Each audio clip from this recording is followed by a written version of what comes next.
Recently আমেরিকাতে Texas থেকে Washington DC থেকে একটা ওয়াক ফর পিস হয়ে গেল প্রায় 111 দিনের। 19 জন বৌদ্ধ ভিক্ষুর দল এবং সঙ্গে আলুকা বলে একটা ইন্ডিয়ান ব্রিড কুকুরও ছিল। এবং সেটা খুব পপুলারিটি পেয়েছে, সারা আমেরিকায় জুড়ে খুব প্রচার পেয়েছে, সারা বিশ্বে প্রচুর প্রচার পেয়েছে। সেখানে যে মেন ভিক্ষু ছিল, যে লিড করছিল, সকলেই বৌদ্ধ ভিক্ষু ছিল, কিন্তু যে লিড করছিল সে তার নাম হচ্ছে ভিক্ষু পান্নাকারে বা পান্নাকারা বলে। সে তার সাম্প্রতিকতম ভাষণে আসলে সে এই রিসেন্টলি সে যখন ফিরে এসছে টেক্সাসে তার বৌদ্ধ মঠে, মোনাস্ট্রিতে, গুরুদেবকে এবং তার সংঘকে গ্র্যাটিটিউড জানানোর জন্য একটি লেকচার দেয় সকলের সামনে। সে সময় বৃষ্টি পড়ছিল, ইউটিউবে আছে, ওখান থেকেই শোনা। সে লেকচার দিতে দিতে সবাইকে সম্বোধন করার জন্য, নিজের গুরুদেবের থেকে আশীর্বাদ নেওয়ার পর বৃষ্টির মধ্যে সকলের কাছে গ্রিট করার জন্য এবং সকলের সঙ্গে সে একাত্ম এটা বোঝানোর জন্য নেমে আসে বৃষ্টির সময়। এবং নেমে আসার পর সে একটি খুব গল্প বলে, ছোট্ট, মানে 2-1 মিনিটের ছোট একটি গল্প। সেখানে যে 3টে জিনিস তুলে ধরে। তার কথায় বলে যে যে আমার দিকে যদি বা আমাদের দিকে কেউ যদি পাথর ছুঁড়ে মারে, তাহলে সেই পাথর আমি অন্যকে ছুঁড়ে না দিয়ে আমি সেই পাথর দিয়ে আমার বাগান বানাবো।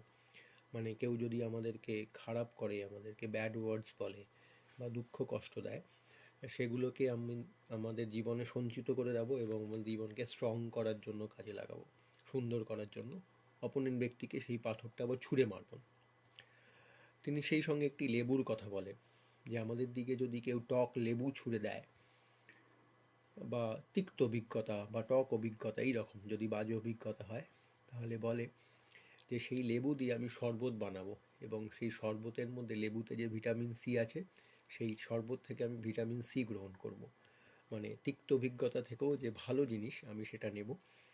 এবং এই গল্পের তৃতীয় একটি তিনি উদাহরণ দেন, সেটা হচ্ছে যদি আমাকে কেউ তেতো করলা দেয়, তাহলে করলা খেলে যেহেতু ডায়াবেটিক্স সারে, আমি সেই করলা স্বাস্থ্যের জন্য উপকারী হিসাবে সেই করলাটাকে গ্রহণ করব। মানে আমাকে কেউ যদি তিতো বাক্য বলে, তিক্ত বাক্য বলে, কটু বাক্য বলে, আমি সেটা অপরজনের থেকে সেটাকে ফিরিয়ে দেবো না আবার তাকেই। কেননা এমনি একটা কথা আছে যে তুমি যা ভালোবাসো না সেটা তুমি অন্যকে দিও না। মানে তুমি যেরকম ব্যবহার আশা করো অন্যকেও সেরকম ব্যবহার দাও, অনেকটা এইরকম। যদি আমাকে কেউ তিতো কথা বলে, কটু কথা বলে, তাহলে আমি তাকে, অপরজনকে যে বলেছে তাকেই আবার একই কথা বলবো না, ফিরিয়ে দেবো না। মানে এটাকে কম্প্যাশন বলে বৌদ্ধ ভাষায়। শান্ত থাকা বলে, কম্প্যাশন থাকা বলে। এবং তিনি বারবার সকলকে আবেদন করেছেন শান্ত থাকার জন্য, মাইন্ডফুলনেস থাকার জন্য। এবং বর্তমান দিনে যেটা খুবই সাংঘাতিক একটা এপিডেমিকের মতো, সেটা হচ্ছে এই মোবাইল ফোনের আসক্তি। তিনি বলেছেন তোমার প্রেমিক হচ্ছে এই মোবাইল ফোন। এখন আমরা একে সবসময় নিয়ে যাই এবং বাথরুমে গেলেও মোবাইল ফোন নিয়ে যাওয়া হচ্ছে। বলছে এই মোবাইল ফোন থেকে দূরে থাকতে, অ্যাডিকশান থেকে দূরে থাকতে, একসঙ্গে থাকতে, কম্প্যাশনলি থাকতে, ভালোবাসা আদান প্রদান করতে। এই কথাগুলো তিনি এই স্পিচটায় বলেছেন তার মোনাস্ট্রিতে যখন তিনি ফিরে এসেছেন টেক্সাসে। এটুকুই বলা ছিল। এবং তিনি বারবার বলছেন যে শান্ত থাকার চেষ্টা করো, শান্তিতে থাকার চেষ্টা করো। এই শান্তিতে থাকার চেষ্টা ব্যাপারটা হচ্ছে নিজেকে শান্ত থাকতে হবে। আমি কোনো একটা কথা আগে বলেছিলাম যে আমরা বলি যে আই ওয়ান্ট পিস। সেই আই ওয়ান্ট পিসের থেকে যদি আমি বাদ দিয়ে দিই, আইটা বাদ দিয়ে দিই, তাহলে থাকে ওয়ান্ট পিস। এবার সব কিছুই হচ্ছে চাওয়া পাওয়ার মধ্যে। এই ওয়ানটাকেও যদি বাদ দিয়ে দিই তাহলে পিসটাই অবশিন্ন থাকে।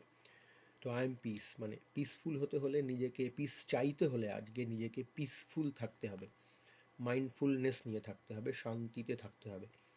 এবং বলেছি আমি আগেও কখনো যে মাইন্ডফুলনেসের একটা মেডিটেশন হচ্ছে বিপাশনা মেডিটেশন বা মাইন্ডফুলনেস মেডিটেশন। বিপাশনা মেডিটেশন মানে ভারতে যারা থাকে তারা বিপাশনা সেন্টার মেডিটেশনে গিয়ে প্র্যাকটিসটা শিখতে পারে। অনলাইনেও কিছু কিছু লেকচার পাওয়া যায়, সেটাও প্র্যাকটিস করতে পারে। আমি এটা প্র্যাকটিস করি ডেলি। এবং মাইন্ডফুলনেস মেডিটেশন যদি করতে চায়, ইন্টারনেটে অ্যাভেলেবেল। সেটা হচ্ছে একজন খুব বৌদ্ধ ভিক্ষু আছে, খুব পপুলার, তার হচ্ছে থিচ নাথ হ্যান বলে। আমেরিকায় খুব প্রসিদ্ধ ভদ্রলোক, মারা গেছেন কিছুদিন আগে, এই বৌদ্ধ সন্ন্যাসী মারা গেছেন। তিনি মাইন্ডফুলনেসটাকে ইউএসএতে খুব পপুলার করেছেন। তার ভিডিওগুলো দেখা যেতে পারে। সেটা ওনার একটা অ্যাপ আছে, সেটা পাম ভিলেজ বলে একটা অ্যাপ, দ্য পাম ভিলেজ বলে একটা অ্যাপ পাওয়া যায়। সেটা ডাউনলোড করে সেখানে কিছু মেডিটেশন টেকনিক্স বা লেকচার আছে, সেগুলো শোনা যেতে পারে। ইউটিউবেও রয়েছে টিচ ন্যাট হ্যান্ড মাইন্ডফুলনেস নিয়ে, এবং বিপাশনা মেডিটেশন করতে হলে ভারতে এসআর গোয়েঙ্কা, তার লেকচারগুলো শোনা যেতে পারে, প্র্যাকটিস করা যেতে পারে। সকলে ভালো থাকবেন, ধন্যবাদ।